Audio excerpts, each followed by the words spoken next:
obrigada. Boa noite a todos.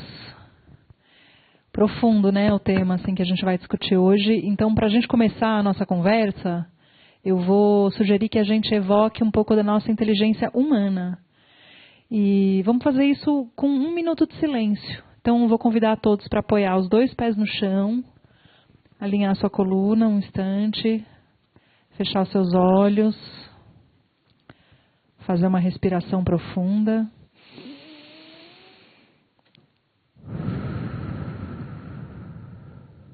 E a gente fica um instante em silêncio total.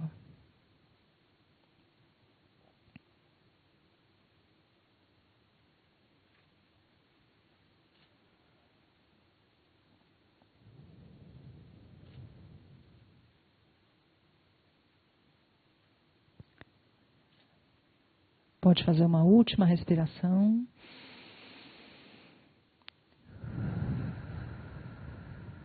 Quando quiser, pode abrir os olhos.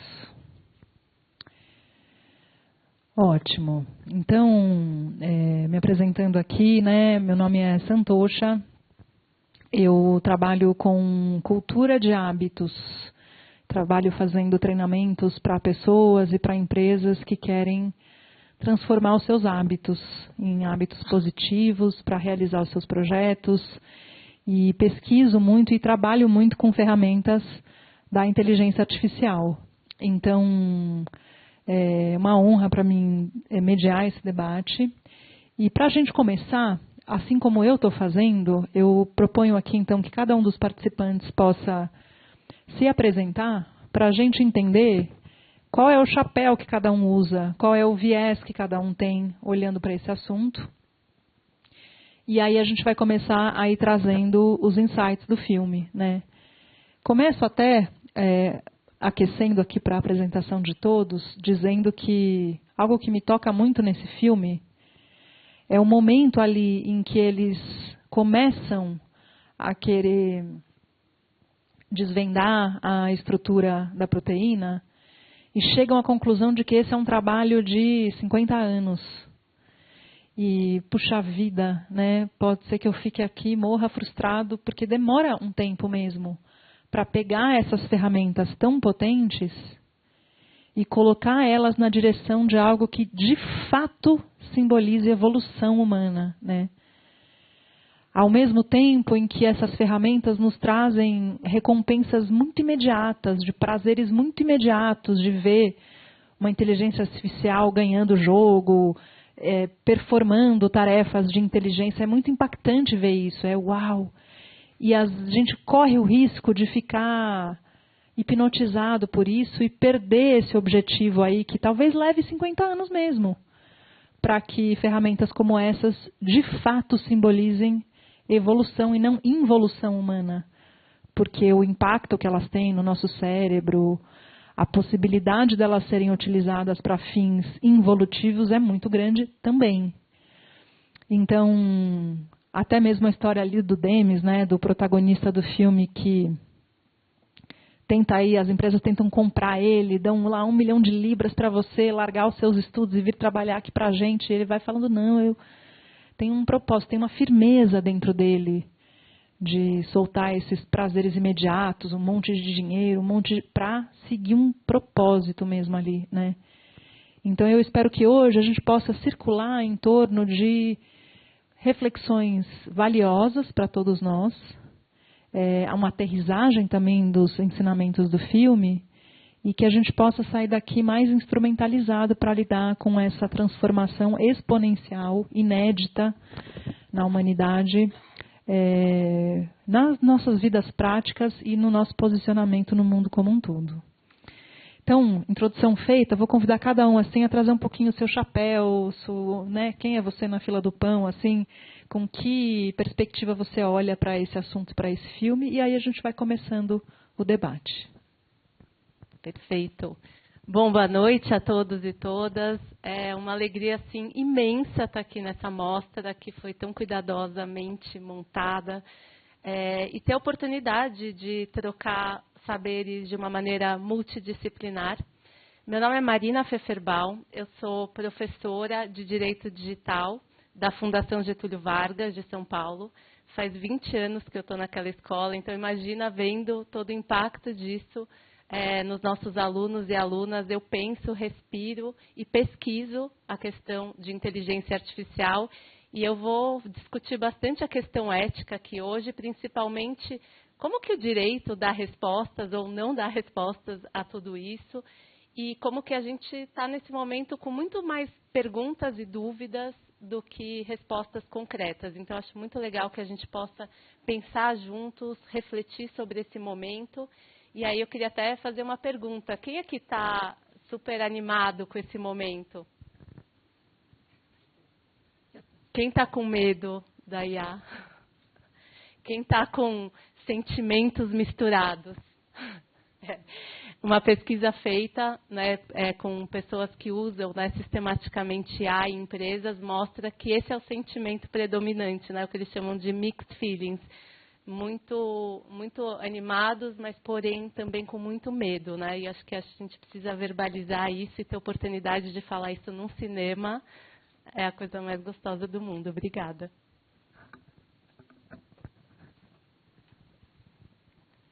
Bom, boa noite, pessoal.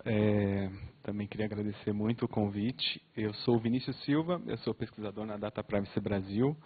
Também sou ponto focal na Coalizão Direitos na Rede, que é uma coalizão com mais de 50 organizações que militam pelos direitos digitais. Bom, o meu chapéu ele é interdisciplinar, né? Porque minha formação é em gestão de políticas públicas, depois eu fiz um mestrado em mudança social e participação política, e para mim foi muito interessante o convite porque eu estudei também cinema e TV no CAB, no Centro de Audiovisual de São Bernardo. E nós, dentro da Data Privacy, a gente tenta também trazer uma nova linguagem para as nossas pesquisas, né? Então, até com a produção do audiovisual, que é muito importante atingir um outro público, né? Porque, às vezes, as pesquisas, como a gente viu no filme, ficam muito num formato de escrita, naquele formato mais fechado, exclusivo para quem está dentro da área, mas quando a gente transforma num audiovisual, a gente consegue dialogar com outras pessoas também. Então, diria que a minha visão vai ser um pouco interdisciplinar também. E queria falar um pouco sobre o filme, também analisar, porque tem toda uma vertente dentro do cinema que vai falar que não existe documentário, né? No momento que você tem uma câmera filmando, você tem um viés sobre quem está filmando aquilo, já passa a ser uma ficção também.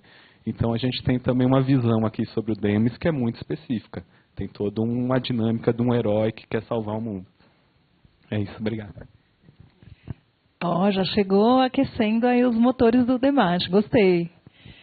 Ok, então, para a gente começar a nossa conversa, eu vou propor aqui que cada um, então, traga, assim, um ponto do filme, assim, que te tocou. Acredito que vocês, assim como eu vi o filme previamente para me preparar, vi hoje de novo para me reaquecer. Cada vez que eu vejo, tem uma coisa diferente ali que vai me tocando nesse filme, assim. Então, eu mesma falei um pouquinho disso, né? Hoje me tocou muito essa história de que o progresso efetivo, assim, ele leva tempo, ao mesmo tempo que a inteligência artificial é muito imediata e tende a liberar uma grande carga de dopamina, de prazer imediato em quem está usando ela. Então, a chance da gente se perder dentro disso é muito grande, né? Queria ouvir um pouquinho assim de vocês, né, o ponto assim do filme que te tocou, porque aí eu tenho uma outra pergunta depois para emendar nela para a gente se basear dentro disso. Então, por favor. Legal. Bom, são vários pontos que me tocaram bastante nesse filme. Eu queria começar, acho que até pegando o gancho que foi trazido, que ele conta uma história até bastante otimista, heróica, né, de uma pessoa que está querendo, claro, você vê, fazer a cura do câncer, né, poder realmente, cientificamente, tratar as questões e melhorar e solucionar, né, grandes questões da humanidade.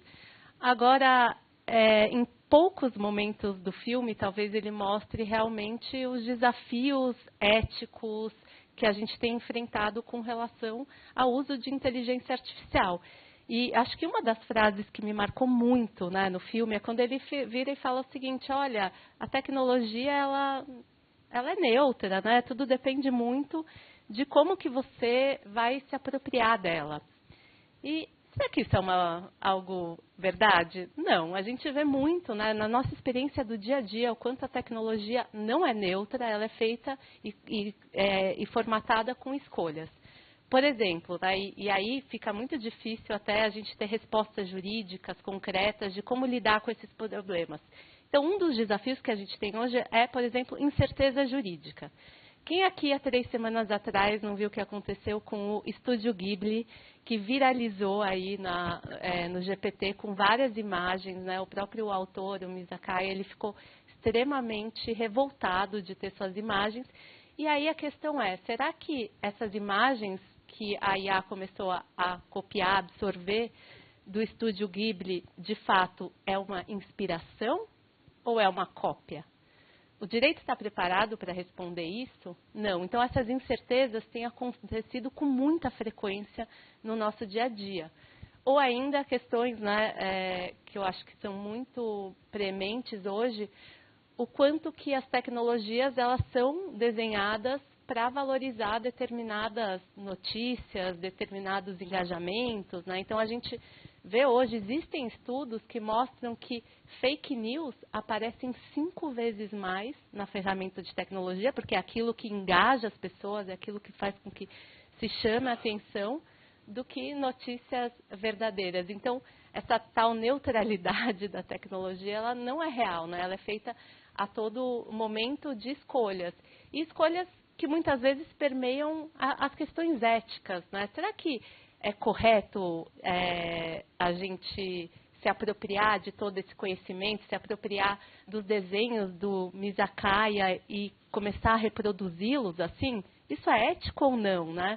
Então, eu acho que a gente está num momento e num ponto muito interessante, que hoje eu fiquei também, né, ver o filme no cinema nos causa ainda mais emoções, eu acho. Me fez pensar muito também a forma como a gente está se apropriando do conhecimento hoje. Aquela cena em que ele fala assim, será que eu jogando xadrez individualmente, será que é um gasto de energia tão possível quanto a gente jogar no coletivo? Que é o que nada mais é do que está acontecendo hoje com a transformação do conhecimento. Simplesmente empresas, né, como a OpenAI rasparam toda a informação do mundo, da internet, né, e estão trabalhando em cima disso. Então, acho que a gente está nesse momento e essa cena assim, me veio muito hoje na cabeça. Mas esse é só um dos 30 pontos que eu acho interessante trazer. Perfeito, muito bom. Você está tocando num ponto tão importante, né? Assim, onde que está o nosso esforço, né? A gente está num momento assim hiperestimulante, cheio de inputs. Eu estava lendo um dado de que hoje, em um dia, nós temos acesso a mais informações e inputs do que os nossos pais tinham ao longo de um mês. E a gente tem um upgrade cognitivo para viver, para saber lidar com tudo isso. A gente tem como se fosse um salto, a gente está precisando dar um salto, e nem todos estão conseguindo. Muita gente está entrando em burnout, está entrando em transtornos e distúrbios profundos, né? Então você está tocando num ponto assim fundamental, assim, muito importante mesmo. Aí já vai dando vontade de desenrolar outras coisas, mas eu queria ouvir também seu ponto ali do filme para ir para a próxima aqui. Eu acho que o que me pegou bastante dentro da narrativa do filme e que é nostálgico são as questões dos jogos, né? Os vários jogos que eles trazem para construir essa narrativa. E eu acho que é um artifício muito forte de pegar, porque a gente viveu os anos 80, 90, 2000, quando teve todo esse início dos games e como foi essa produção, toda essa revolução que teve também dentro da indústria. E eu acho que foi um artifício muito interessante, porque ele dialoga justamente com esse jogo da mente, né? Mas eu fiquei muito pensando com essa reflexão e o que a IA também deixa em jogo, né? O que está em jogo dentro da nossa sociedade, pensando todos esses jogos e toda essa indústria que foi criada também. E até dialogando contigo, a IA e tudo que tem acontecido e que o filme tem retratado, ele está dentro de um contexto, né? Um contexto econômico, político, social. Então, essa tecnologia ela não tem uma neutralidade. A gente pode falar de uma neutralidade sobre muitas aspas, mas sempre tem um viés. E qual que é esse viés, né? Esse viés é um viés eurocentrado, como você vê que é o Vale do Silício, ou é uma produção que vem da Inglaterra, ali no caso do DeepMind. O filme vai colocando alguns pontos que são muito interessantes, como Revolução Industrial, com o próprio Oppenheimer, com a questão nuclear, e como isso foi mudando a sociedade, foi criando um boom social, toda uma mudança da relação de vida que a gente tinha. E com a Revolução Industrial, por exemplo, toda a dinâmica social mudou drasticamente, né?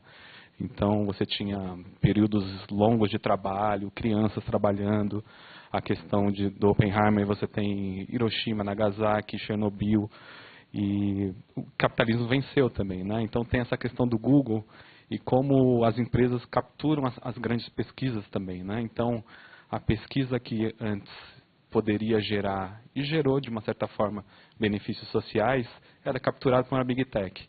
E hoje vira dentro de uma lógica de mercado, né? Querendo lucro. Então, até fiquei pensando em exemplos práticos até da nossa sociedade e de como a IA e a tecnologia tem afetado hoje em dia, né? A gente pega o GovBR, por exemplo. Hoje todo mundo precisa utilizar um aplicativo, precisa utilizar um site do governo que tem diversos dados, e a gente tem uma dificuldade muito grande, por exemplo, com o reconhecimento facial que existe dentro da plataforma. Pessoas negras têm uma dificuldade muito grande para acessar o nível ouro do GovBR, e aí você cria uma zona excludente de acessos às políticas públicas, aos serviços públicos, por exemplo. Você pega a segurança pública, que é um outro exemplo também, com reconhecimento facial. Você tem pesquisas que demonstram que mulheres negras têm uma taxa de mais de 30% no erro dessa tecnologia de identificação. Então você continua reproduzindo certos preconceitos, certo racismo estrutural também. Aí você vai para a questão da saúde, é uma outra questão do CPF que você dá na farmácia que você não deveria dar, que por lei os seus dados são protegidos para isso. Mas o que acontece? Também é uma produção de dados que depois vão para esses grandes conglomerados de saúde e as pessoas sabem exatamente a doença que você tem, o remédio que você comprou e cria todo um perfilamento dessas informações que depois vão ser vendidas para você por um plano cada vez mais caro, né? E é muito interessante até no filme que apareceu a questão da Covid, né? E como a desinformação, até a própria deepfake criada pela IA, como ela também atrapalhou também durante todo esse processo que a gente teve muito difícil da sociedade. E aí você passa por eleições também, com toda essa questão da criança e adolescente também, como os problemas psicológicos, danos psicológicos, a questão do consumo, a questão do vício na tela. Então, acho que eu estou falando muito problema, né? Acho que foi para um lado muito, muito negativo. Mas tem a questão do próprio meio ambiente que não é tratado, né? Você tem os data centers hoje, que não foi falado, mas que tem um consumo de água absurdo. E a gente já está vivendo uma crise climática absurda, né? Então, eu acho que um ponto que eu gostei muito até do filme foi até quando, ali naquele jogo, você tem a vitória do jogador profissional frente à máquina, que trouxe até uma questão, acho que ele tenta trazer que ainda dá tempo da gente vencer. E como a gente pode vencer? Através da regulação. A gente tem que ter uma boa regulação, pautadas em direitos, pautadas em salvaguardas, que vai trazer minimamente uma base legal, jurídica, para a gente não deixar que aconteça esse tipo de violações dos direitos que tem acontecido hoje em dia. Ótimo. Então, tem dois pontos aqui na fala de vocês. Um falando sobre essa falta de repertório jurídico para lidar com a incerteza, né, que você trouxe e a quantidade de desafios que tudo isso está pipocando.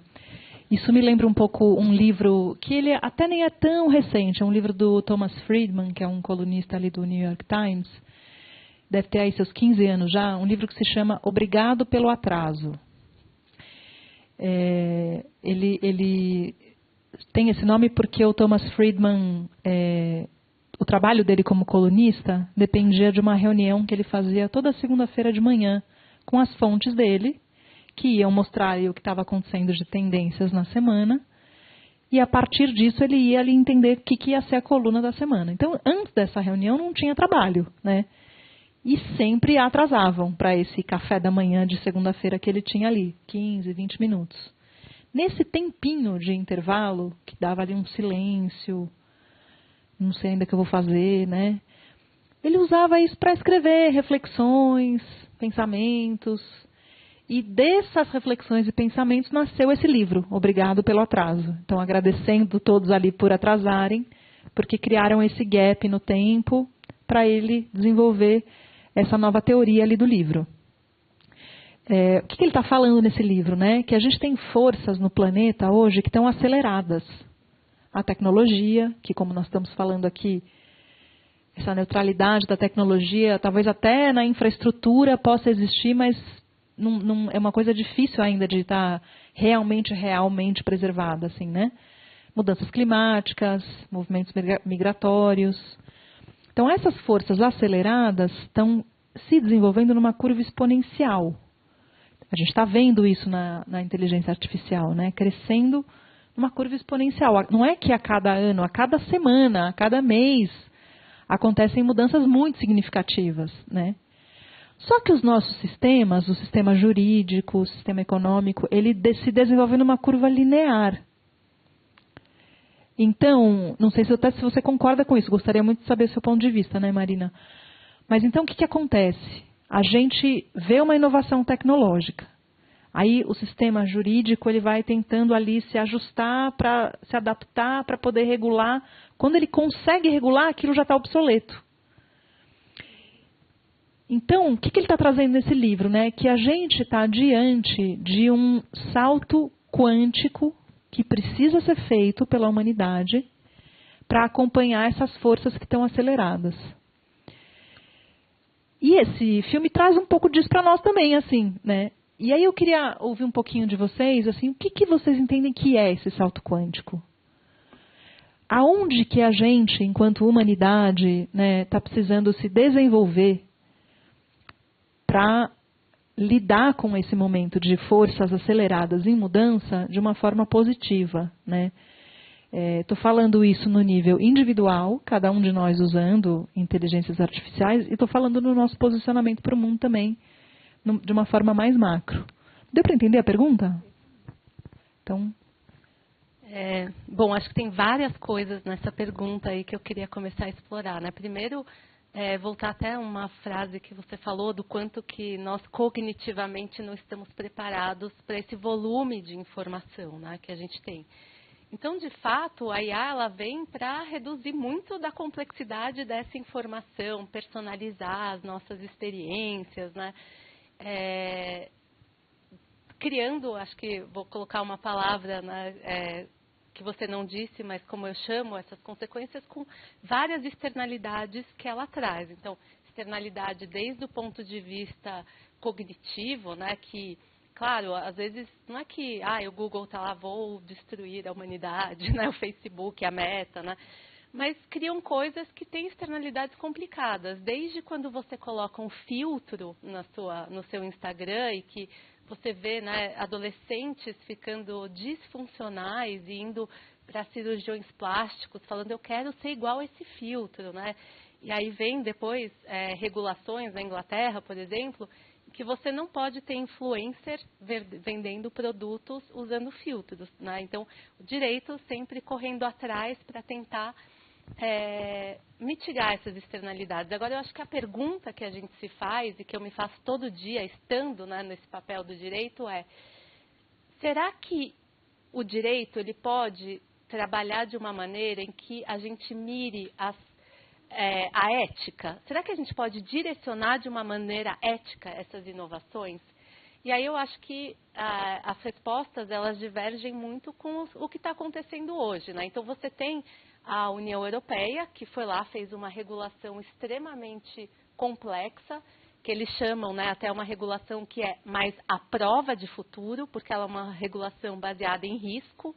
Então, o que é alto risco e negociável até baixo risco em camadas, justamente porque a tecnologia ela vai avançando, ela vai mudando e ela precisa se apropriar, né? Não dá para a gente regular hoje, que nem a gente está discutindo no direito civil, coisas, né, fazer um livro de direito civil digital, coisas que já estão até ultrapassadas nesse livro, né? Então, o direito ele precisa ser a prova de futuro, mas movido por uma ética. Então, a União Europeia fez uma regulação bastante rígida, né, assim, com muitas obrigações, etc., que, inclusive, no começo do ano,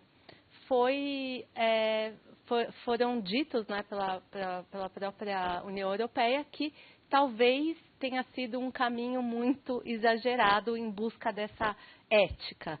E que agora eles até estavam buscando flexibilizar essa regulação e investir pesadamente em tecnologia.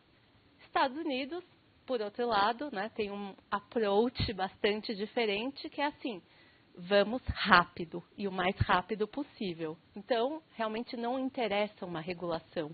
E a China, aí eu queria conectar com uma imagem que, assim, para mim foi muito significativa nesse filme. Você viu quando eles estavam, a inteligência artificial foi ganhar do chinês, cortaram a transmissão. E esse foi considerado o Sputnik Moment da China. Então, a China percebeu, agora a gente tem que investir pesadamente em inteligência artificial. E é isto o que está fazendo a China, pesadamente, né, o governo chinês. Então, assim, né, enquanto as empresas americanas estão investindo pesadamente, o governo chinês, tanto que lançou a DeepSeek, né, recentemente, com funcionalidades incríveis, com outras metodologias, com outros approaches. Então, assim, também a gente vê uma guerra política de apropriação de empresas, governos, dessa inteligência artificial.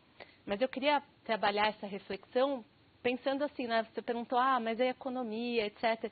Então, surgem novas formas, né? Tem uma autora que eu gosto muito, que chama Shoshana Zuboff, e ela fala que hoje, inclusive, a gente vive uma nova forma de capitalismo, que é o capitalismo de vigilância, que está a todo momento te monitorando, mas pior do que monitorar sob essa bandeira da personalização, é te induzir a comportamentos que você não necessariamente quer fazer.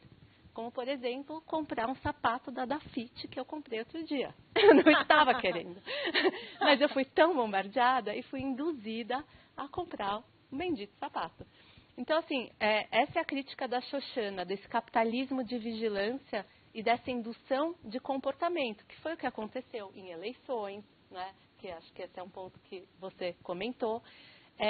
Então, a pergunta central que essa autora faz é: será que a gente está feliz com essa infosfera da forma que a gente está conduzindo, impregnada por infosfera, esse mundo digital? Será que a gente está contente com essa forma como a gente está lidando com isso, num espaço que a internet era para ser um espaço público, que foi colonizado por empresas, basicamente 5? Será que é isso que a gente queria para a humanidade? A gente tem discutido o direcionamento que a gente está seguindo?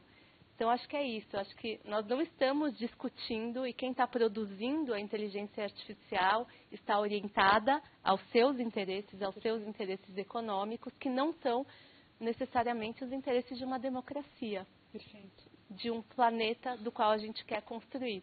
Então, só para terminar, eu tenho ido a vários congressos diferentes e o tema central é assim: a gente vai mesmo queimar o planeta para treinar IA?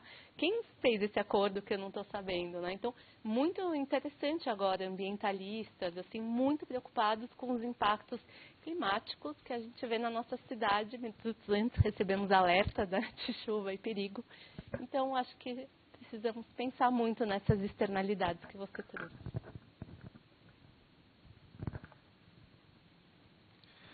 Respondendo a sua questão, eu vejo, principalmente, eu notei que três temas que eu acho que seria interessante da gente atacar. Eu acho que primeiro tem uma questão de governança, uma questão de governança mundial até, porque o tema é novo e tem uma questão até de soberania nacional, né? Porque os nossos dados todos estão fora do país. Todos os bancos de dados dessas big techs estão fora do país. Então tem uma questão até de segurança nacional e você, eu, nós aqui, depois tudo que está gravado aqui também vai para um banco de dados fora daqui, né? Então tem uma questão muito importante de como a gente trata a nível internacional essa questão. A questão do direito e da regulação é muito importante. Agora a gente está na Câmara tratando sobre a regulação de IA no país. Teve também a questão da regulação das plataformas, que também foi muito debatida, mas tem uma pressão muito forte das big techs sobre isso. E a nossa lei, que a gente tem tentado cada vez mais militando e pesquisando sobre o tema e fazendo essa incidência, é também para uma lei que é inspirada na União Europeia, mas dentro do contexto nacional, que vai primeiro colocar os direitos e os riscos para depois a gente pensar nas outras questões.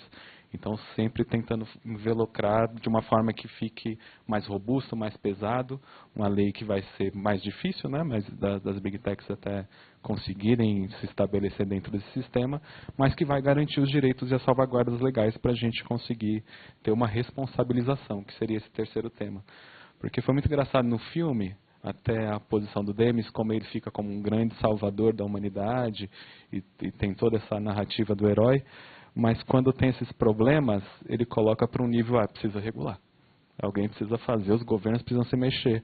Mas essas empresas também têm uma grande responsabilidade sobre isso. Estão lucrando milhões em cima das pessoas, usando os dados das pessoas para lucrar e para vender e para consumir. Mas essa responsabilização vem como, né? Aí fica para os governos decidirem. As Big Techs também precisam ter uma responsabilidade sobre as suas ações e precisam também pagar caro caso tenha um enfrentamento aos direitos dessas pessoas. Então, acho que, em resumo, é isso. Acho que tem essa questão dessa governança mundial e digital que a gente precisa ter, a regulação nacional dentro do direito nosso aqui, dentro do nosso país, e uma responsabilização que hoje é muito vazia, muito esvaziada. Perfeito, obrigada, gente.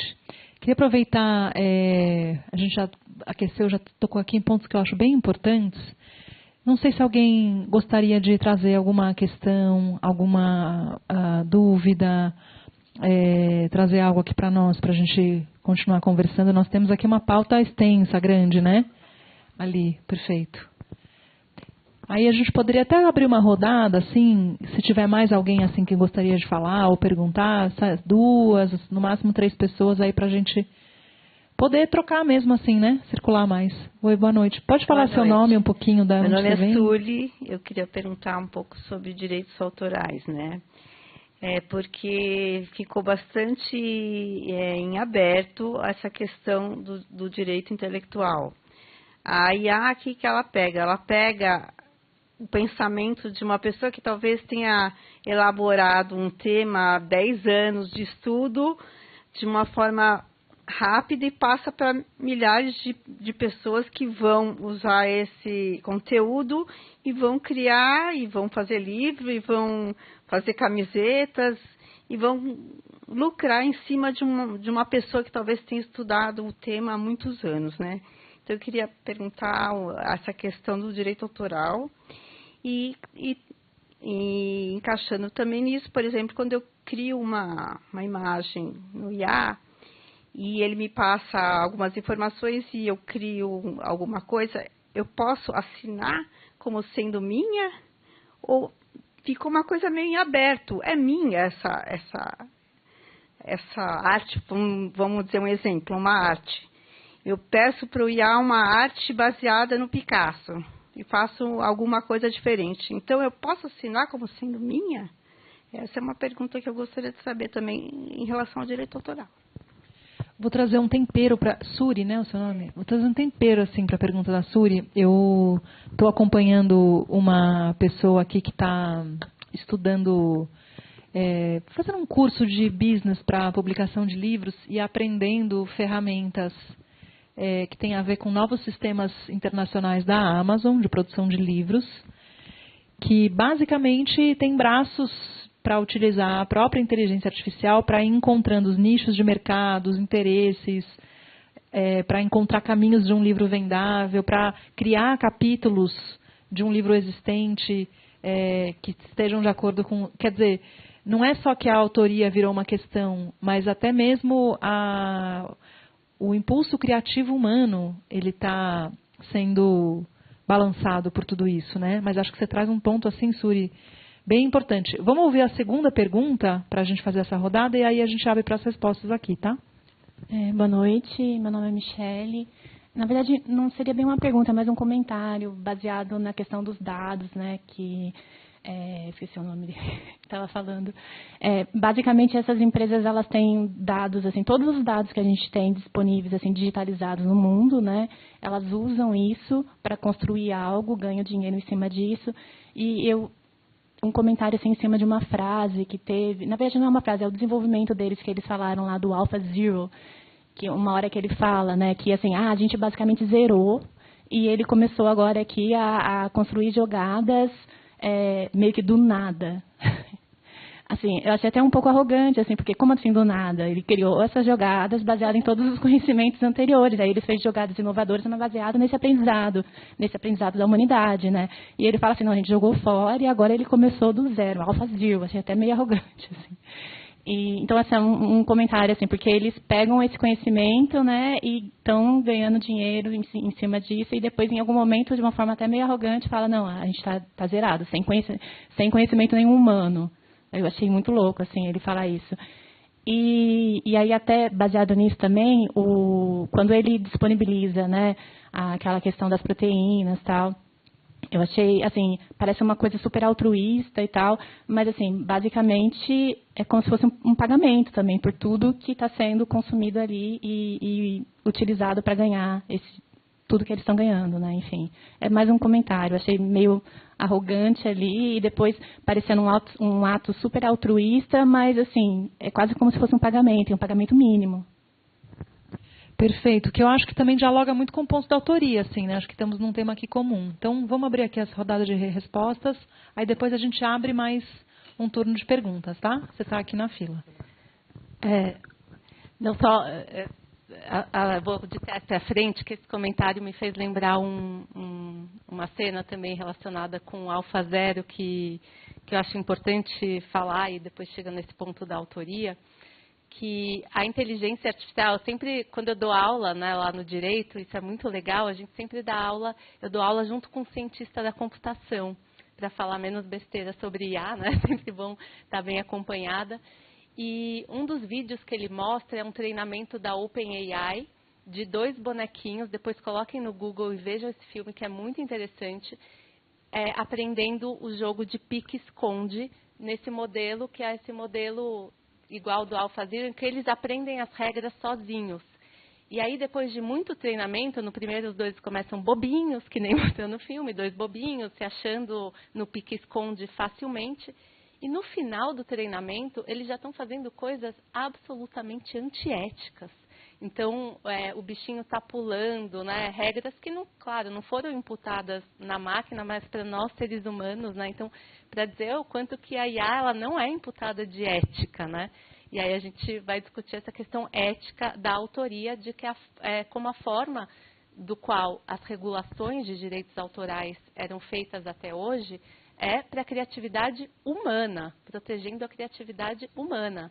E aí veio uma nova forma, uma nova abordagem, que é como que a gente faz, então, a partir dessas empresas que rasparam toda a informação da internet e estão usando essa inteligência para criar. Então, assim, não tem uma resposta jurídica ainda dos direitos autorais, isso está sendo discutido no mundo inteiro, é uma discussão extremamente complexa, porque você tem, por exemplo, o New York Times processando a OpenAI. Então, você tem já vários... Qual que é o processo? Então, porque a OpenAI raspou todo o conteúdo do New York Times para treinar a sua inteligência artificial. Nem só isso, tem uma outra empresa que está também judicializada nos Estados Unidos que chama Getty Image, que é impressionante. Ela pega as imagens, a IA copia a imagem da foto da pessoa, de uma foto autoral, e fala, não, isso é simplesmente uma reprodução de máquina, né? É outra coisa. Então, o que é essa outra coisa? E eu acho que isso está em xeque, assim, eu assisti outro dia a palestra de um filósofo que mexeu muito comigo, assim, porque ele falava o seguinte: antes, a forma como a gente absorvia o conhecimento antes dos livros, era uma forma, quando começaram os livros, era um conhecimento geral da humanidade que estava sendo posto lá. Com o iluminismo, esse conhecimento virou propriedade, né? Que aí veio os direitos autorais, da forma como a gente concebe hoje, proteger esses direitos. Mas agora, esse conhecimento está em xeque de novo, a forma, né, por isso que aquela imagem do coletivo e não do individual, quando ele está jogando xadrez, né, e aí ele vê quanto que os cérebros juntos, é uma nova perspectiva do conhecimento, que é o que imagina vocês serem professores. O que é autoria? Eu aceito um aluno que está fazendo um artigo usando o GPT, mas como eu aceito? Se ele colocar o prompt pelo qual ele gerou aquela ideia, que é o que você perguntou, né? De quem que é? Então, mas eu fiz o prompt. É meu a imagem que o GPT criou? São questões ainda sem respostas. Por isso que é angustiante. A primeira aula de direito digital que eu dou para os meus alunos é um diálogo entre dois autores falando. Um fala, o direito, como ele é posto hoje, ele é capaz sim de dar respostas, é só uma questão de interpretação. E o outro autor, que é o qual eu me filio, que é mais o Loren Lessig, fala, não, nós não temos respostas para todas as incertezas jurídicas que a gente está vivendo hoje e principalmente para o que ele chama de the code is law, o código é a lei, quando são as tecnologias que determinam a forma como se institui a democracia, como se comunica e como se faz as decisões daquilo que a gente não está escolhendo, né? Então ele fala, o código é a lei, que são as empresas que estão promovendo isso. Então acho que eu falo para os meus alunos, a gente está num momento super de transformação, assim, e de criação mesmo de uma nova perspectiva e abordagem jurídica que precisa dar conta destes desafios. E não tem uma resposta única. Por isso que a gente está discutindo muito a questão da regulação e não chegando a um consenso, né? A gente tem a regulação por risco, que é a prova de futuro, que vai nivelar os graus de risco. Então, para outra cena do filme, para armamento. Isso é algo, você pode usar IA para armamento de qualquer... Isso é altíssimo risco. Então, a regulação, a imposição do direito vai ser pesadíssima. Agora, neste momento em que a gente não tem regulação, né, nos Estados Unidos, pelo menos, no Brasil, a gente ainda não tem uma regulação aprovada, o que nos resta... nesse momento, nós não estamos num vazio regulatório, por óbvio, né? A gente já tem, né, o direito aí dando resposta, mas a gente precisa também se mover por uma ética, né? Senão também parece que vale tudo, né? Então, são perguntas que ainda não têm resposta, mas o direito vai precisar pensar sobre o que significa autorias por máquinas e o que significa um prompt de quem é essa autoria. Está tudo em jogo. Nos Estados Unidos teve Executive Order, né, que também regulou de uma forma bem simplista para falar que não tinha alguma coisa, né? E já voltou também. O Trump já voltou atrás. Conta um pouquinho pra gente o que é a Executive Order. Eu acho que não faz nem sentido, porque não existe mais, né? O Trump já retirou, infelizmente. E respondendo a questão dos direitos autorais, é isso, não existe. Hoje a gente não tem esse respaldo legal, a não ser do direito autoral anterior à IA. Então você tem um vazio legal que até tem uma mobilização muito grande dos artistas também dentro da regulação da matéria, né? Então a gente tem dialogado também com a classe artística e dos artistas para tentar regular essas questões e colocar dentro do ordenamento jurídico. O que você trouxe até do AlphaZero foi bem interessante, que eu fui pesquisar um pouco sobre o diretor, né, para entender também o viés dele dentro da construção desse documentário. E ele já tinha feito um documentário sobre o AlphaGo, então ele conhece muito bem, ele tem essa proximidade com o autor. E sem dúvida nenhuma, tudo que depois até tem essa discussão da proteína e tudo que foi pego para conseguir construir e quebrar e entender todo o formato ali das proteínas, sem dúvida nenhuma ajudou muito a treinar a DeepMind e a IA deles. Então é uma troca aí que eu não sei se foi tão igual. Acho que tem um avanço, claro, gigantesco dentro da biologia, mas que também teve um lucro ali, tem também uma ação que volta para dentro da empresa. E é muito interessante essa questão da ética e da moral, até pensando especificamente no campo da biologia, quando a gente foi falar sobre isso, né? E quando a gente está aqui, hoje, sentado, conversando, tendo toda essa reflexão sobre esse tema, a gente também tem uma complexidade das relações humanas que a dimensão que a IA ainda não consegue abarcar. Então a IA ela acaba caindo em muitos erros e muitos preconceitos que a sociedade, o viés que ela foi feito, ela acaba determinando. Ou seja, todas essas relações humanas, a complexidade que a gente tem, que inclui não só a biologia, mas a economia, a psicologia, a IA ainda não está dentro desse arcabouço também metodológico e complexo que a gente consiga responder às atribuições que a gente tem na sociedade. Então acaba que o viés que é determinado pela IA e de quem tem esse prompt, né, até que tem a brincadeira que já teremos engenheiros de prompt, né, as pessoas só vão ser treinadas para digitar e colocar o código necessário para conseguir o formato adequado de um Picasso, por exemplo, da melhor forma possível. E é uma coisa que vai esvaziar, né? Esvazia o conhecimento. Hoje, se você conseguir pegar textos no chat GPT, por exemplo, a gente tem uma espécie até que a gente compara até com os filmes da Netflix, como ele tem o mesmo formato, sendo feito em diversos países diferentes, né? Então você consegue ter o mesmo formato sempre para as mesmas coisas, elas vão aparecer, mesmo que as pessoas de lugares diferentes vão colocar e vão perguntar coisas parecidas, ele vai ser com aquele mesmo formato. Então ainda a IA, ela está avançando, ela tem cada vez mais uma possibilidade de utilização e de crescimento exponencial, mas ainda cai em certos becos, né? E esses becos ainda são muito pequenos dentro da complexidade das relações humanas que a gente tem. Desculpa, eu queria só complementar que eu acho que tem uma situação que você falou dos artistas, né? O quanto que é difícil, até a questão dos direitos autorais também. Vocês devem ter visto há um tempo atrás uma propaganda da Elis Regina, dirigindo um Volkswagen, que era uma inteligência artificial, né, mãe e filha, e a propaganda, né, daquela Kombi, né, as duas Kombis do passado e do presente, e uma discussão muito grande ética, falando a Elis Regina jamais faria uma propaganda para a Volkswagen por conta, né, da ditadura militar, etc. Será que a gente pode usar toda a imagem, voz, etc., de pessoas falecidas? E uma das formas, eu tenho um orientador aqui de mestrado que ele tem estudado isso. As empresas têm muitas que estão fazendo isso, que é a Memory, enfim, que pega todas as conversas que uma pessoa teve em vida, de WhatsApp, fotos, palestras, entrevistas, e reconstrói aquela personalidade, e inclusive dá respostas, né, de um ente, né, querido, totalmente formulado pela IA. Então, isso é completamente maluco, né? Como que vão ser apropriados os nossos dados digitais depois até do nosso falecimento?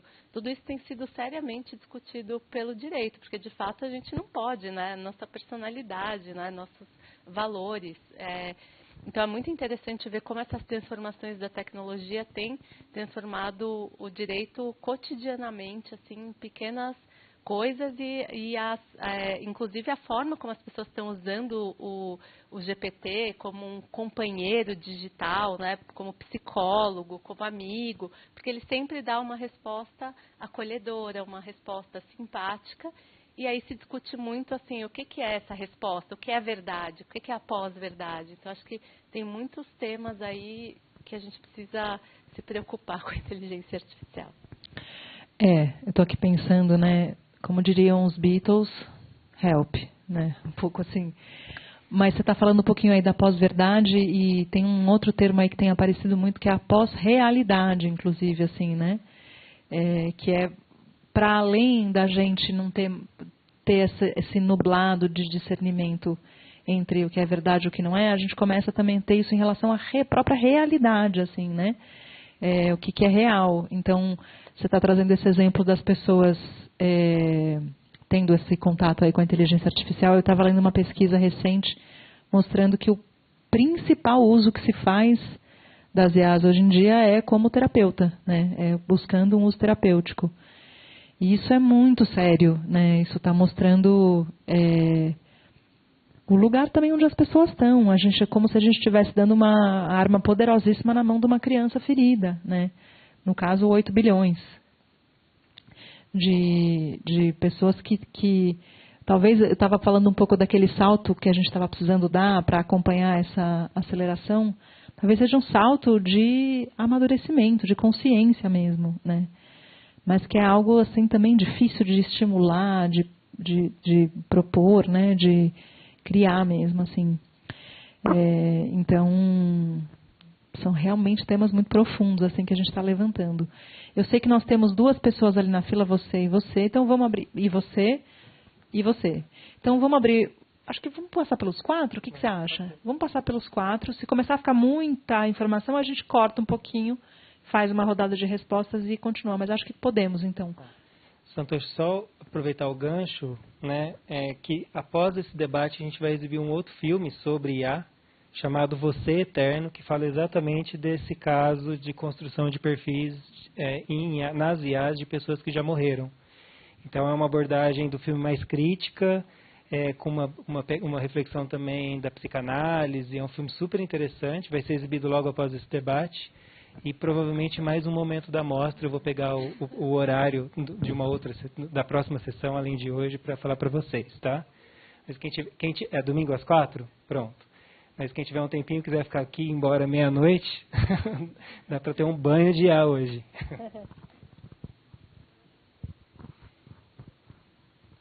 A minha preocupação com relação à inteligência artificial é que as pessoas tem toda uma geração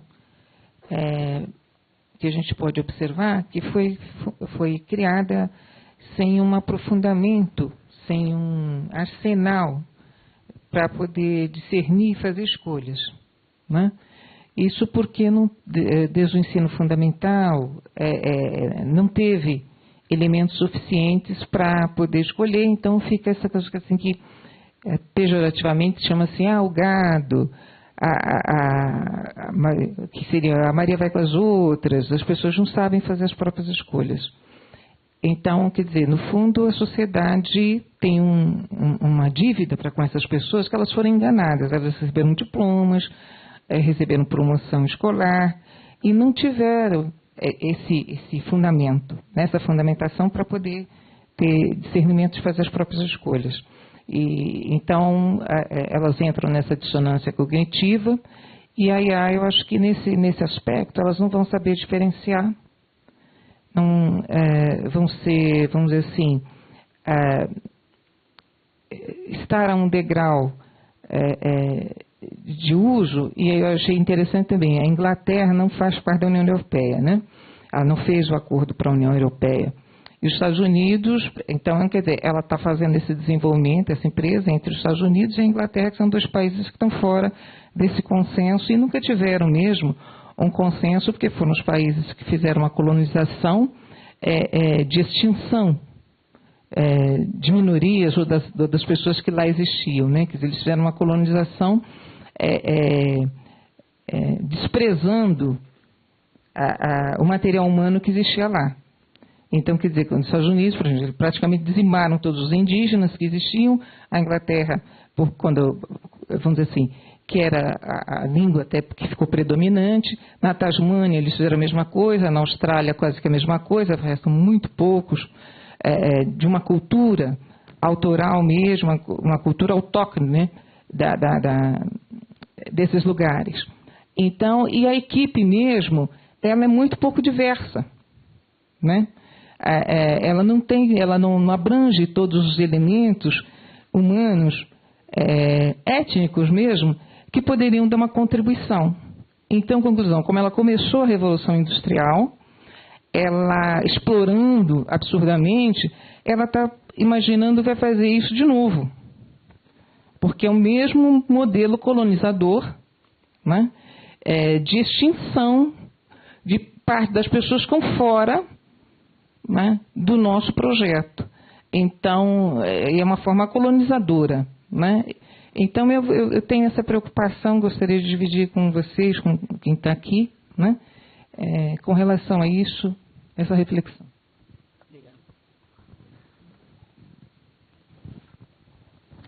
Boa noite, meu nome é José Carlos, não sou entendido, eu estou querendo me inteirar sobre a inteligência artificial, mas eu estou vendo assim, como a debatedora falou, é uma coisa assim muito rápida, né?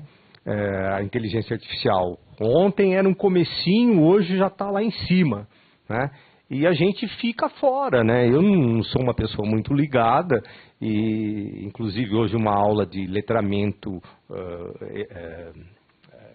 digital foi sobre isso aí, e sobre inteligência artificial, e foi muito interessante. Eu vi lados bons e lados ruins. Não é uma crítica, mas uma sugestão. Eu estou vendo aqui só um lado para o lado ruim, certo? Que é aquilo. É uma coisa inexorável. Ela está aí, ela está numa velocidade. Não adianta a gente ficar, vai ser. E ainda não falaram outras coisas ruins, que é a questão do desemprego, né? Das fake news, da questão política, né? Então tem muito. Mas será que ela não tem coisas também boas? Eu não sei o caso desse cara aí, mas eu gostei do filme, o relato que ele fez, porque você ganhar um prêmio Nobel de Química, liberando a questão do enovelamento, né, da proteína, isso é uma coisa fantástica. Isso está abrindo um horizonte de pesquisa de malária, de doença, de câncer, incrível. E se esse cara, pode ser que ele venda as outras coisas que ele fez de jogos, mas se ele liberou isso de graça para o mundo científico, cara, nós temos que reverendá-lo.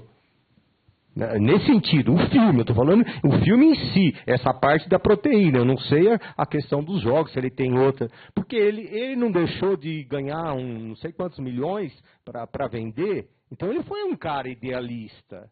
Então eu acho que não é, como disseram aí, que ele pode ser, tem essa questão econômica. Porque senão ele poderia ter ganhado, ou ele pode até estar ganhando dinheiro, mas essa questão da biologia foi fantástica.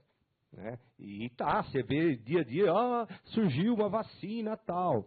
A inteligência artificial está sendo usada para a questão de modelos atmosféricos. Vocês falaram de alerta aí, isso aí deve ter, porque você consegue com antecedência saber. Então, tem coisas boas também.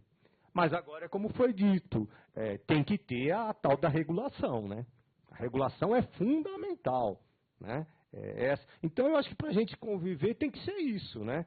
Tem as partes ruins, vamos separar a parte ruim, né? E entrar nesse mundo, né? Eu que não conhecia, estou começando agora a ver isso. Como que é seu nome que eu não peguei? José Carlos, que legal, né? O José Carlos está trazendo isso, porque realmente a gente aqui preparou uma visão crítica, porque também é parte do nosso trabalho, né? Um debate, ele puxa um pouco disso, né? Mas claro, né? Que bom que o José Carlos está trazendo isso, porque de fato a gente está olhando para uma ferramenta, uma inovação sem precedentes na história, que de fato pode, né, encontrar aí curas de doenças, pode solucionar problemas complexos, pode nos ajudar a digerir esse monte de resíduos que estão aí na superfície, né? Então, eu acho que isso também dialoga um pouco assim, o que é esse salto que a gente precisa dar para acompanhar a curva exponencial rápida? Ele é um salto de regulação, ele é um salto de muitas coisas que foram ditas aqui, mas tem um salto um pouco na natureza ali que o José Carlos está trazendo também, que é se abrir para esse novo, para essa nova possibilidade que a gente realmente não tem repertório, né? Então, às vezes, a gente fica querendo já preencher esse novo com preocupações, com um mindset que, na verdade, está mudando tão rápido, né? Então, talvez esse salto cognitivo seja um salto também de abertura para esse novo, que não pode ser ingênua, que não pode ser ingênua mesmo, assim, né? Naif, assim, de veneração. Mas a gente não pode deixar de se admirar também, né? Claro, eu gostei muito que você trouxe isso, né? Realmente, um prêmio Nobel de Química, porque está ali, né, desvendando a estrutura ali da proteína, é algo notável, né? Sem ser químico, perfeito, sem ser químico, né? Então, gostei muito que você trouxe esse ponto, assim, para dar uma equilibrada também até na nossa coisa. Temos aí várias pessoas na fila. Eu queria saber se vocês querem comentar um pouco ali do que veio ou se a gente segue. O que vocês sentem? Eu queria comentar, assim, de novo, obrigada pelas perguntas e comentários. Quero comentar até um pouco, gosto muito dessa postura, né, de você se letrar. Acho que o que eu acho que é a nossa preocupação muito tem a ver com o desequilíbrio que a gente até vê entre sul global e norte global. Quando você fala, inclusive, né, essa nossa falta de autonomia, de escolhas, etc. É claro que, né, a tecnologia ela pode ser usada para o bem, para o mal. Eu acho só que a gente precisa, tem muita coisa em jogo, muitas disputas em jogo e muitos interesses que estão relacionados com a tecnologia. E nem sempre a gente está vendo uma apropriação que realmente, né, como falou, está com limite, está com a regulação posta. Então, a gente está num momento de muita corrida para fazer as descobertas, para usar a tecnologia para o bem, para o mal. Mas a gente vê hoje experimentos que nos colocam numa situação de maior vulnerabilidade por estarmos nessa posição de sul global. Então, não sei se vocês já ouviram falar numa empresa que estava assim, bombando no Brasil e na Argentina, que é a Tools for Humanity, que estava tirando a identidade por meio de íris das pessoas e pagando R$700 para pegar aquela íris. Por quê? Porque eles querem fazer a OpenAI, esse é um ex-sócio da OpenAI que abriu essa empresa que chama Tools for Humanity, ela quer fazer uma identidade humana para distinguir o que é ser humano e o que é agente. Porque cada vez mais a gente vai ser inundado de agentes. Então, muitas vezes, né, eu vejo na FGV eles falando, não, porque muitas vezes vai ser um agente que vai vir perguntar coisas sobre a inscrição e não um humano. Então, a gente já está criando nossos agentes que vão atender esses outros agentes. Então, por isso que essa empresa está nessa corrida para pegar essa identidade. Mas o que ela faz com esses dados? Isso é transparente? Não é transparente? E num país extremamente desigual como o nosso, que ela vai e compra, né, esses dados, então acho que a gente fica muito numa posição também, né, de academia, muito crítica, sociedade civil, para garantir, muitas vezes a gente é até fisgado, né, por essas falas mais duras, mas porque a gente quer orientar para a ética, para o direito, para os direitos humanos, para justamente a gente poder orientar o uso dessas ferramentas para o bem, para uma ética, né? O que muitas vezes a gente está vendo que as externalidades estão sendo muitas. Então, eu acho muito importante ter esse, né, equilíbrio de fala, mas a gente poder apontar também esses desafios que a gente fica 24 horas por dia pensando. Obrigado pelas perguntas. Obrigado também, José Carlos, pela puxada, né? Porque é importante a gente falar um pouco também sobre esse outro lado. Eu acho que esse salto que a gente teve tecnológico e todas as questões cognitivas que isso traz, e toda a exclusão digital, né? Até que as falas foram complementares, né? Teve um diálogo também entre vocês. Por exemplo, a questão do GovBR que eu falei. Hoje você tem toda uma população que não consegue acessar as políticas públicas e os serviços, porque não consegue. Não tem um letramento digital, como você colocou, para acessar esse tipo de mecanismo. Então, essa pessoa fica fora do Estado? Como é que o Estado pode perpetuar uma dinâmica como essa, né? Então, já tem uma população que cada vez mais está envelhecendo, que já vai ter cada vez mais uma dificuldade maior de acessar esse tipo de tecnologia. Então, isso já é alarmante, já é uma dificuldade muito grande que o Estado coloca. Eu acho que o que você colocou, que é muito importante para a gente pensar, eu acho que hoje o dado é o novo petróleo, né? Então, o que a gente faz hoje com os dados, o que as empresas fazem hoje com os dados, o Estado faz hoje com os dados, todas as políticas públicas dependem muito disso, né? Então, fazendo até um paralelo com a questão da revolução industrial e com o que a gente está vivendo hoje, o que está acontecendo hoje é que a gente está no começo da Revolução Industrial, onde as pessoas estão indo nas fábricas e estão trabalhando 20 horas seguidas. Você tem um benefício? Tem, que está saindo da fábrica, bens de consumo que estão acelerando, melhorando a qualidade de vida das pessoas. Mas, ao mesmo tempo, as pessoas que estão na fábrica estão sofrendo ali com a ausência de direitos. E aí, essa é a questão que a gente tem batido. A regulação.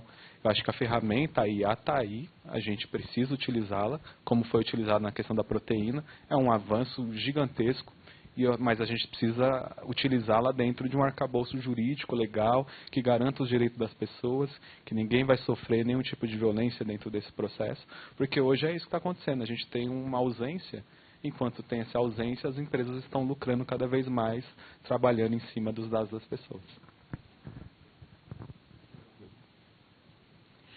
Aí vamos só organizar um pouquinho. Nós temos aqui, agora são 9h15, a gente vai até 9h30.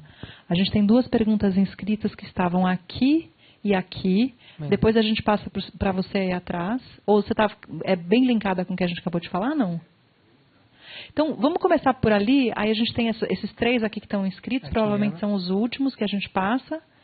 E aí a gente vai indo para as considerações finais. Pode ser assim, gente? Tá bom. Vamos lá. Então a gente tem 4 falas, é isso? 3. Tá. Quem que seria a quarta? Eu. Você. Perfeito, tá bom. Ai, desculpa, é verdade. Você já estava inscrito há um tempão. Boa noite, né? Meu nome é Ralu, né? Eu queria agradecer, né, o debate hoje e gostaria de colaborar então um pouco, né? Justamente, eu acho que esse ponto positivo, né, que tem as novas tecnologias, né? Que é o seguinte, colocar o seguinte, né? Porque no filme ali aparece também o Oppenheimer, o Einstein, né? E por último o Dane Hassid, né? Que é o que vai ganhar o prêmio Nobel, né? No final do filme, né? Então eu acho assim que isso que foi discutido hoje já estava colocado naquela época, né? Assim, quer dizer, quais seriam as causalidades da Segunda Guerra Mundial, né? E por que o Oppenheimer ele sai lá da Europa e vai lá trabalhar e coordenar o projeto Manhattan, né? Bom, aí que está o problema, né? Porque ali que foi o jogo realmente central, né? Porque depois, assim, do final e da negociação do acordo da guerra, né? Tudo passa, assim, a um processo de documentação, né? Então, por exemplo, eu conheço um prêmio Nobel, né? O Dr. Suzuki ganhou um prêmio Nobel de Química, né? Tal como o Dennis, né? Ele era um professor, trabalhava numa universidade de Hokkaido, né? Quer dizer, uma universidade assim, nova, né? Lá no Japão, não são aquelas universidades tradicionais, né? Justamente por estar numa universidade nova, ele trabalhou nessa área, quer dizer, ciência, né? Quer dizer, ciência, né? E ele mesmo afirmou, ele falou, olha, eu só ganhei o prêmio Nobel de Química, né, na minha descoberta, é como o Dennis, ele descobriu um novo material lá, uma nova proteína, né, uma nova molécula, né? Porque assim, ele falou, porque eu fui trabalhar nos Estados Unidos, porque se eu tivesse ficado no Japão, eu jamais ganharia esse prêmio, né?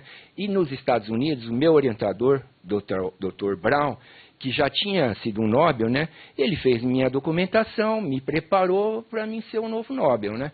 Então, só assim, alertar para essa questão, né? Que tudo isso que a gente está falando hoje, agora, já estava sendo jogado ali naquele período das guerras, né? E que justamente o ponto culminante disso é aquele projeto do Oppenheimer, né? Que é o Prometeu, né? Que é justamente aquelas 2 bombas, uma em Hiroshima e uma em Nagasaki, né? Porque aí depois que aparece eles viram o que era o efeito da radioatividade, né? Então ficou isso que ele falou, né? Existe um muro, então, existe as coisas boas, né? E as coisas nocivas, né? Então onde que está a nossa porta de entrada, né? Queremos também participar dessa porta dos aspectos positivos, benéficos, né, das tecnologias, né? Obrigada, querido. Boa noite, meu nome é Adriana. Queria só tentar resumir aqui sobre a questão dos direitos autorais. Eu fico questionando assim, a gente sabe nas artes, por exemplo, que toda arte, literatura, quando a gente vai pesquisar, estou falando, não sou eu quem está falando isso, é o Antônio Nóbrega, por exemplo, a gente tem um pé lá no popular, a gente tem um pé nas manifestações culturais tradicionais. Mas nós não pagamos direitos autorais para as manifestações populares, né? Será que Mário de Andrade pagou para as manifestações populares os direitos autorais? Então, quando que surge essa questão de direito, de propriedade, se isso não está atrelado a um grupo de pessoas, geralmente brancas, indo-europeias, então onde que surge essa ideia de direito de propriedade? Porque tudo aquilo que a gente constrói a partir de alguma coisa, né? Então, fazendo um questionamento. Então, assim, nós estamos preocupados com isso, né? Mas aí eu fiquei pensando, imagina o Ailton Krenak, né? Ou os povos tradicionais, que falam, não, a gente não canta para ganhar dinheiro, a gente canta para o louvor a... nem essa palavra, né? Mas a gente canta para a terra, a gente canta para a árvore, a gente canta para o passarinho, a gente canta para as outras pessoas, a gente não canta para obter um dinheiro em relação a isso, né? Capitalizar. Então, isso que eu fiquei meio que questionando e, ao mesmo tempo, falando, será que a questão é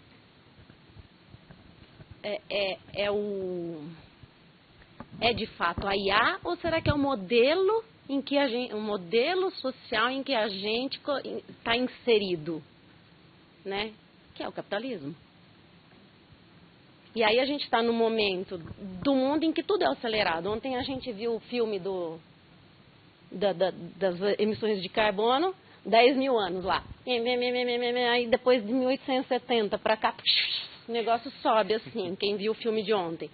Né? Então a gente tem 100 anos, não é só a IA que está acelerada, é tudo no humano está acelerada e num tempo, né? Isso para nós. Chegamos aqui nos últimos 6 segundos do relógio da Terra, se a gente pensar no relógio da Terra, 4,5 bilhões de anos. Se isso fosse um dia, a gente chegou na Terra, lá a Lucy, o primeiro hominídeo lá, ela chegou a 6 segundos antes do final do relógio. Então, esse tempo também é que pra gente, né, parece muito rápido. Então, enfim, fiz uma... Mas muito legal o ponto que você está trazendo. Obrigada por ter trazido isso, assim, os 2 pontos assim que vocês trouxeram, né? Onde começa isso, o quanto que a gente só não está potencializando uma tendência que já existe, né? Muito bons pontos mesmo. Entramos uma pessoa nova aqui? É que eu acho que eu não estava, mas eu quero perguntar, mas tinha outras pessoas à minha frente. Vamos passar por eles então. Tudo bem a gente passar por eles e aí a gente volta para cá? Claro. Tudo bem, gente, a gente seguir um pouquinho aqui com as perguntas para poder ouvir todos e aí vocês estão anotando aí, estão ligados. Eu também estou aqui, então tá bom. Vamos lá. Não, só queria colocar... Como que é seu nome? É Pedro. Pedro. Uma provocação, né, que, por exemplo, quando eles chamaram lá o programa de Zero, né, eu não achei que veio de um lugar de arrogância. Porque, de fato, eles perceberam que quando a plataforma não partia do pressuposto, né, de utilizar estratégias humanas, mas sim de aprender só com base em regras de objetivo final, ela, de fato, desempenhou um resultado melhor, né? E a minha fala, ela vem no lugar de o quanto que isso, na verdade, não é um pouco de dor de cotovelo da nossa parte, né? De ver a máquina aprender de uma forma mais eficiente do que a gente e alertar para uma possibilidade, né? A gente pode não só aprender com elas o resultado final de uma pergunta, mas sim como que ela chega naquela resposta, né? Aprender a aprender, porque pelo que a gente viu aí de resultado, né? Parece que ela opta por uma estratégia de aprendizado mais eficiente do que a gente desenvolveu ao longo de toda a nossa história, né? Por exemplo, aquele jogo lá que tinha milhares de anos, a máquina apresentou uma estratégia nova, que nunca tinha aparecido antes, né? Então, acho que acordar aí para uma possibilidade positiva aí, como o amigo lá atrás José colocou. Carlos trouxe, né? Que legal. Nossa, muito legal o que você está trazendo também, né? Assim, eu acho que você está puxando um ponto, assim, que é uma humildade também, assim, né? Então, sem diminuir nem um pouco tudo que a gente está olhando e até mesmo a experiência deles, assim, que é lidar com os desafios diariamente de tudo que está pipocando. Então, eles sabem muito bem do que estão falando e por que é tão preocupante. Mas acho que você está puxando uma coisa que é uma postura humilde diante disso, assim, né? Aprender a aprender. Gosto muito desse ponto que você está trazendo, assim, muito legal, né? Então, vamos seguir para a quarta, gente? E aí, pode falar. Olá, Vinícius, eu sou Márcio. Tudo bem, Vinícius? Coincidência boa, eu estava exatamente ouvindo hoje de manhã o podcast da Data Privacy que vocês falam sobre regulação de IA na Câmara, que está rodando na Câmara. Eu achei ótimo, tirando alguns detalhes que eu não sei, teve vários temas técnicos de direito que eu não sei. Eu lembro, parece que uma hora você perguntou assim, olha, nossa regulação que nós estamos fazendo está menos ex ante e mais ex post. Então, não sei se é você mesmo que estava fazendo a entrevista, não é isso? O Bruno? Não? Que a nossa... João. Nossa. Foi João? É. Legal. E, aliás, não esquece de falar do podcast, que é sempre muito bom. Os podcasts da Data Privacy são muito bons. Como é que a gente consegue trazer mais pessoas para esse debate? Esse debate está pegando fogo. Eu, que sou técnico de informática, sou desenvolvedor, viajei a hora que virou a parte jurídica. Então, imagina gente que não é nem de uma área nem de outra, mas será afetado pela IA. Vamos para a última e aí a gente abre aqui. Vou tentar ser breve. Boa noite, eu sou a Maria. Agradeço o espaço, sempre compareço aqui na CUFalante, sempre muitas discussões proveitosas. E eu queria perguntar mais de algo prático sobre regulação, porque eu senti que está sendo muito falado, mas eu não entendi também o que está sendo proposto de fato. Porque, como disseram, tiveram coisas boas, né? A gente vê a liberação de todos os modelos de proteína, avanços científicos, que é uma coisa super legal. Como é que a gente pode incentivar isso? Mas outras demandas que eu sinto que estão sendo utilizadas, eu sinto que estão sendo criadas falsas demandas. Assim como você falou que você comprou o sapato da David sem precisar. A gente precisa utilizar a inteligência artificial o tempo inteiro? Será que a gente deveria barrar certos usos? Uso para terapia? Isso a gente vai regulamentar? Agora a ciência não. Como é que a gente divide essa fronteira? E também pensando nas questões climáticas, né? Onde a gente vai gastar energia? Com o que a gente vai gastar energia? Porque tudo isso gasta energia e polui também, energia, água, etc. Então, como é que a gente pode tomar essas decisões a fim de influenciar o que é bom, mas proibir o que é ruim? Como é que está sendo regulamentado isso? Essas proibições e o que vai ser aceitável e o que não vai ser aceitável? Acho que é isso. Obrigada, gente. Simples, né? Maria trouxe questões simples, assim. Obrigada, querida. Então, temos a noite inteira. Então, estamos aqui nos minutos finais, na verdade. Mas assim, acho que podemos assim, estender um tempinho, assim, a mais 5 minutinhos. Eu acho que vocês podem fazer um fechamento já levando em consideração isso, todas as exato, falas, né? exatamente. O tempo que for necessário é o tempo. Né? Eu acho que vale a pena pôr um tempo assim. Perigoso, hein? Eu acho que tem algumas falas que dialogam, que são bem interessantes até desse contexto todo político, histórico que a gente vivenciou. Então, com certeza a gente tem que falar sobre colonização, a gente tem que falar das ditaduras civil-militares que aconteceram também e como isso atinge a tecnologia de vigilância no nosso país, ou nos países latino-americanos que sofreram disso também. Então, acho que tem sim um diálogo aí que é muito importante, muito interessante. E dentro dos direitos digitais,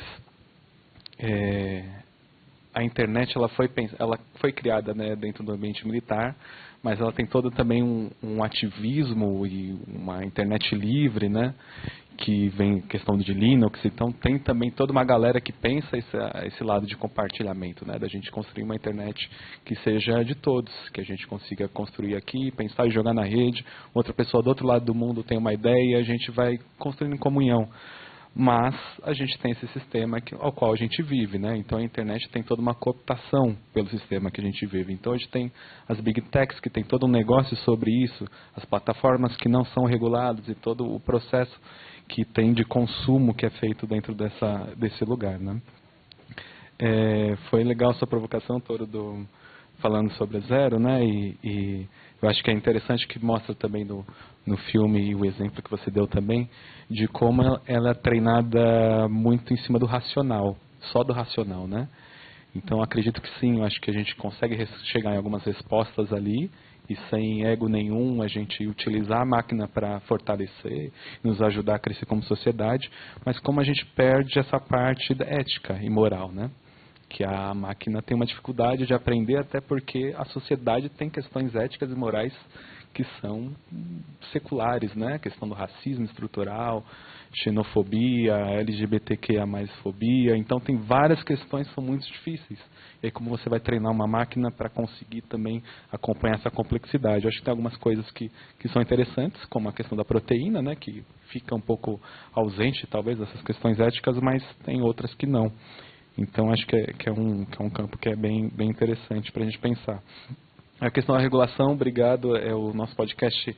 Hoje a gente está mais ou menos no número 180 e sempre discutindo as questões de tecnologia, então faço convite também para todo mundo aqui acompanhar e assistir. E eu acho que como trazer outras pessoas de outros campos para dialogar, eu acho que esse é um exemplo aqui, transformar em outras linguagens. Eu acho que tem o próprio podcast que faz essa discussão e o cinema, né? O cinema é uma arte também que comunica e faz esse diálogo como a gente está tendo aqui hoje.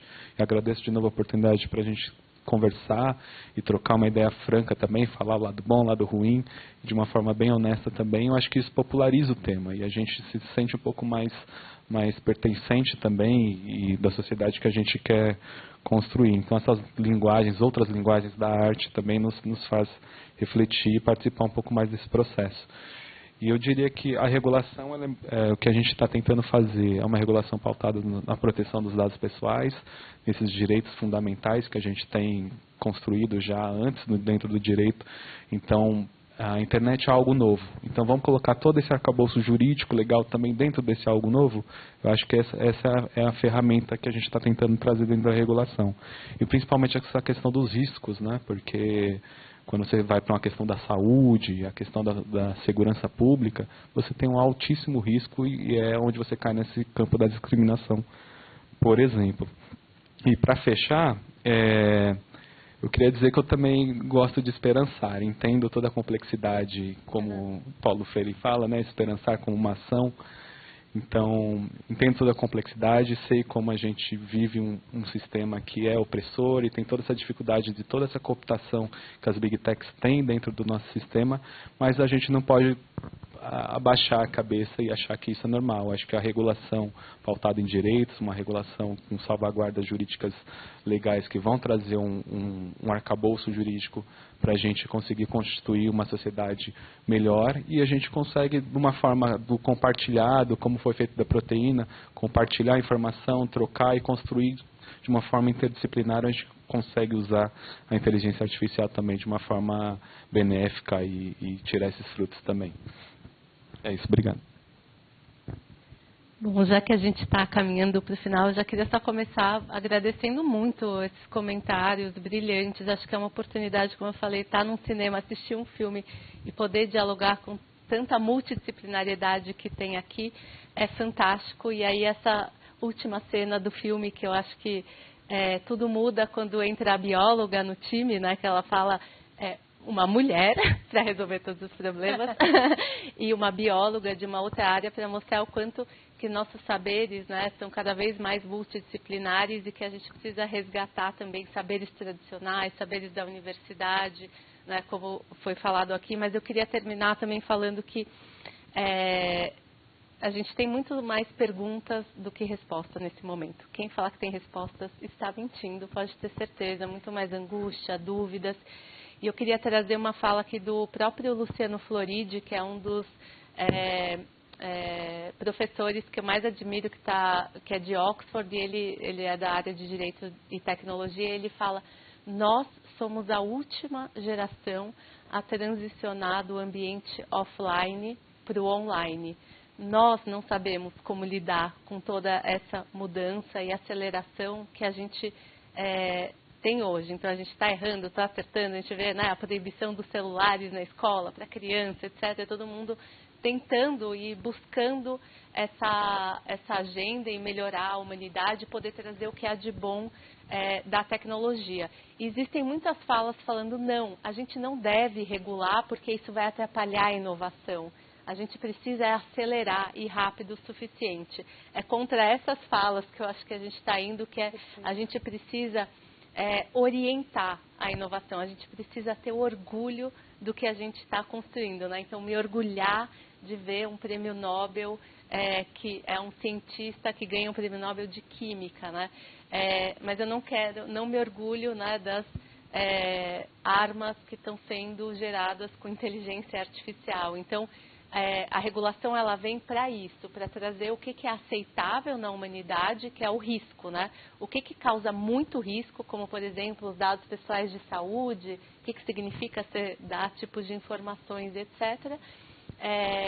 Educação também é considerado alto risco, enfim, né? Como que a gente faz o que é aceitável e o que não é aceitável. E baixo risco por exemplo, eu agendar um agendamento com Fantástico, poupa tempo, poupinha, né? Então isso é baixíssimo risco e facilita a nossa vida. Então a gente precisa olhar para esses riscos pensando que a tecnologia está avançando e está avançando rápido demais. E aí também deixo aqui uma dica de livro para quem quiser, que eu amo, que é o Sociedade do Cansaço, que eu acho que coloca a gente pensando muito nisso, né? A Sociedade do Cansaço de um filósofo, né? Byung-Chul Han, e que fala cada dia isso, né? A nossa sociedade é muito rápida, buscando performance a todo momento, só causam pessoas infelizes, depressivas. Então, como que a gente resgata o ócio, como que a gente resgata esse tempo? E a tecnologia vem com essa promessa, né? De nos liberar tempo para vivermos uma vida um tanto mais feliz. Então, muito obrigada pela incrível noite de hoje. Uau, assim, nossa, eu estou saindo também muito grata dessa conversa, aprendi muito com vocês também, com todas as falas que vieram. Agradeço muito a oportunidade dessa mediação. Estou vendo então que a gente tem aí um salto quântico de calma, de clareza pela frente, né? Então, a gente vai encerrar por aqui. Eu vou propor da gente encerrar como a gente começou, fazendo um instante de silêncio.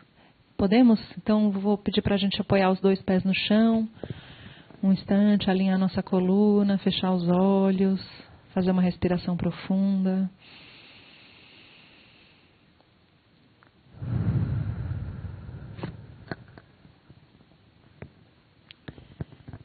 Enquanto você mantém os seus olhos fechados, eu vou trazer aqui um canto que fala de tudo isso, de calma, clareza, presença, fluidez. E aí você pode, de olhos fechados, receber. Ideu ereu erenitai Oxum, ideu ereu ere, ideu ereu erenitai Oxum, ideu ereu erenitai a, Ochakini banitai Oxum, Cheque, cheque, cheque, nitaya, ideu ereu ere, ideu ereu ere, nitai Oxum, ideu ereu ere, ideu ereu ere, nitai Oxum, ideu ereu ere, nitaya, Ochakini banitai Oxum, cheque, cheque, cheque, nitaya, ideu ereu ere. Um instante em silêncio.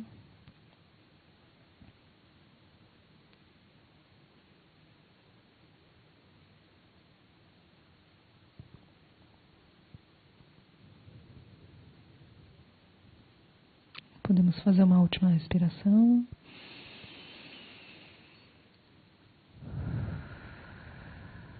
Quando quiser, pode abrir seus olhos. Obrigada, gente. Boa noite a todos. Obrigado.